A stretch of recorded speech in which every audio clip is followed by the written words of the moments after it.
السلام علیکم ورحمۃ اللہ وبرکاتہ۔ نحمدہ و نصلی علی رسولہ الکریم، اما بعد۔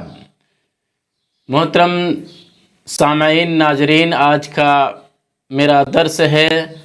قرآن اور رمضان میں ارتباط، قرآن اور رمضان المبارک کے مہینے کا عظیم تعلق۔ محترم حضرات، یہ بات مسلم ہے کہ قرآن کریم اور رمضان المبارک کے مہینے کے اندر ایک عظیم رشتہ ہے، ایک گہرا رشتہ ہے، ایک عظیم تعلق ہے۔ اللہ تبارک و تعالیٰ نے قرآن مجید کے اندر ارشاد فرمایا، شہر رمضان الذی انزل فیہ القرآن،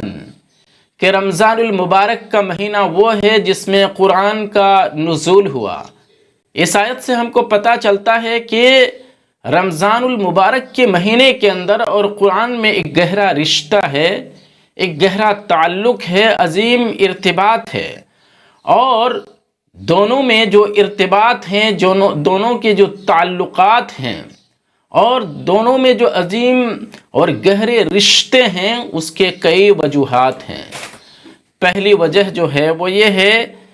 کہ اللہ کے رسول صلی اللہ علیہ وسلم پر غار حرا کے اندر جو قرآن کریم کی پہلی 5 آیتوں کا نزول ہوا، اقرأ بسم ربک الذی خلق، خلق الانسان من علق، اقرأ وربک الاکرم الذی علم بالقلم، علم الانسان ما لم یعلم، تو یہ 5 آیتوں کا نزول جو آپ کی ابتدائی وحی تھی وہ رمضان المبارک کے مہینے کے اندر ہی ہوا۔ دونوں میں جو گہرا تعلق ہے، اس کی جو دوسری وجہ ہے وہ یہ ہے کہ قرآن کریم لوح محفوظ سے آسمانی دنیا کے بیت العزت میں لیلۃ القدر کے اندر نازل ہوا، جیسا کہ اللہ تبارک و تعالیٰ نے ارشاد فرمایا، اِنَّا أَنزَلْنَاهُ فِي لَيْلَةِ الْقَدْرِ، کہ بے شک ہم نے قرآن کو لیلۃ القدر میں نازل کیا ہے۔ تو اللہ تبارک و تعالیٰ نے پورے قرآن کو لوح محفوظ سے آسمانی دنیا کے بیت العزت میں رمضان المبارک کے مہینے کے اندر جو شب قدر ہوتا ہے اس میں نازل کیا، اور وہاں سے جناب محمد الرسول اللہ صلی اللہ علیہ وسلم پر تھوڑا تھوڑا، موقع بموقع، وقت ضرورت، آپ صلی اللہ علیہ وسلم پر 23 سال میں پورے قرآن کا نزول ہوا۔ تو اس سے بھی پتہ چلتا ہے کہ قرآن کا اور رمضان المبارک میں دونوں میں عظیم رشتہ ہے، دونوں میں گہرا رشتہ ہے۔ وحی کا نزول بھی رمضان المبارک کے مہینے کے اندر، اور پورے قرآن کا نزول بھی رمضان المبارک کے اندر ہوا۔ اسی طرح سے اللہ کے رسول صلی اللہ علیہ وسلم کے پاس ہر رات جبرائیل امین تشریف لاتے۔ رمضان المبارک کے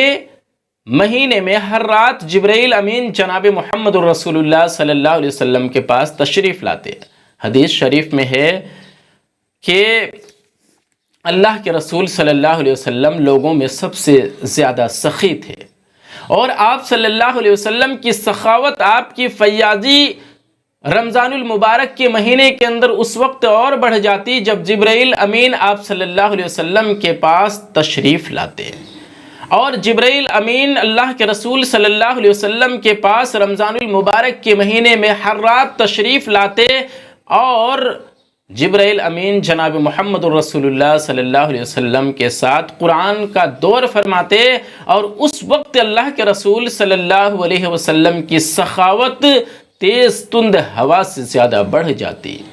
تو محترم حضرات، ان وجوہات سے پتہ چلتا ہے کہ قرآن اور رمضان المبارک کے مہینے کے اندر ایک عظیم رشتہ ہے، ایک گہرا رشتہ ہے۔ اس لیے ہمیں رمضان المبارک کے مہینے کے اندر زیادہ سے زیادہ تلاوت قرآن کا اہتمام کرنا چاہیے، قرآن میں تدبر، تفکر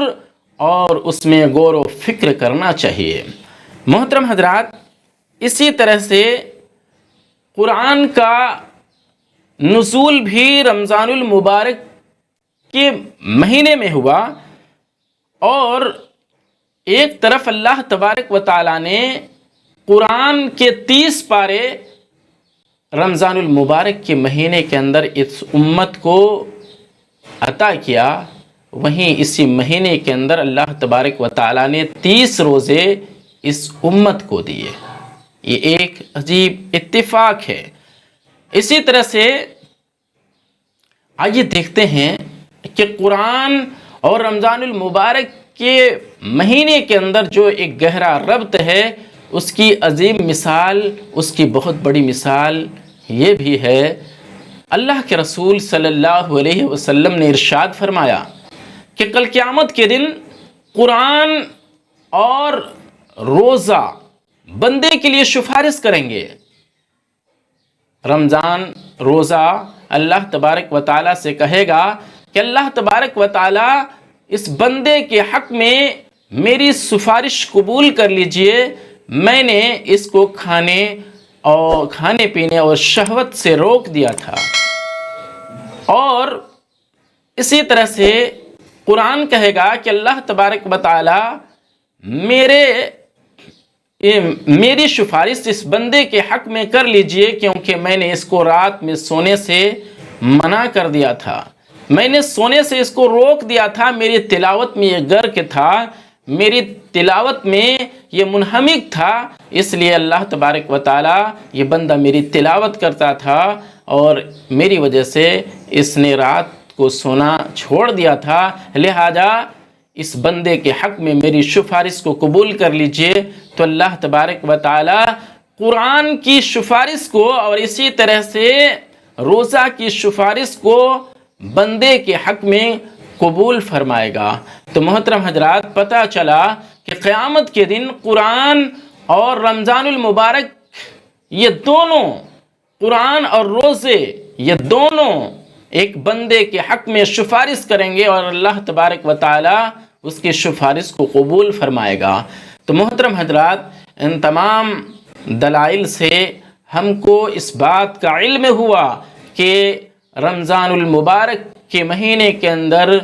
اور اسی طرح سے قرآن میں ایک عظیم ربط ہے، ایک گہرا رشتہ ہے، ایک گہرا تعلق ہے، لہذا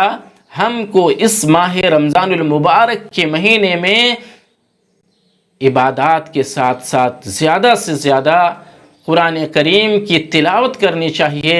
اور قرآن کریم کے اندر اس میں تدبر، اس میں تفکر، غور و فکر کرنا چاہیے۔ اور اللہ تبارک و تعالیٰ نے جو ہمیں قرآن کو دستور حیات ہمارے لیے بنایا ہے، اس دستور حیات میں ہم غور و فکر کریں، اللہ تبارک و تعالیٰ سے اس کے مطابق زندگی گزارنے کی توفیق طلب کریں۔ آج کا درس یہیں سے ختم کرتے ہیں۔ اللہ تعالیٰ سے دعا ہے کہ اللہ تبارک و تعالیٰ ہمیں ان سب باتوں پر عمل کی توفیق عطا فرمائے۔ آمین۔ السلام علیکم ورحمۃ اللہ وبرکاتہ۔